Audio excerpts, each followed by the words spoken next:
দুনিয়াতে যত অদ্ভুত অদ্ভুত প্রশ্ন সব আপনি মুসা আলাইহিস সালামের মাথা থেকে পাবেন। বিভিন্ন বিষয়ে আল্লাহরে প্রশ্ন করতেন। সাইয়েদনা মুসা আলাইহিস সালাম আল্লাহরে বললেন, আল্লাহ আপনি আমার এমন একটা জিকির শিখাইয়া দেন যে জিকিরটার শব্দ আপনি আর আমি ছাড়া কেউ জানবে না।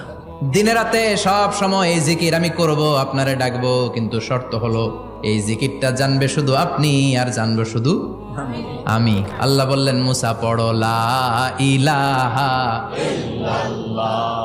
মুসা আলাইহিস সালাম কয়, মাবুদ এটা তো জাতীয় জিকির, সবাই জানে। আমি তো চাইছি এক্সেলেন্ট একটা জিকির, কারো কাছে নাই, শুধু আমি জানবো আর আমি পড়বো। আল্লাহ বললেন, মুসা এই লা ইলাহাকে যদি এক পাল্লায় রেখে দাও, তাম বিশ্ব, 7 আকাশ 7 জমিনটারে তুলে যদি তুমি আরেক পাল্লায় রেখে দাও, লা রাজাহাত কাফাতু লা ইলাহা ইল্লাল্লাহ, মুহূর্তের মধ্যে লা ইলাহার পাল্লা ভারী হয়ে যাবে।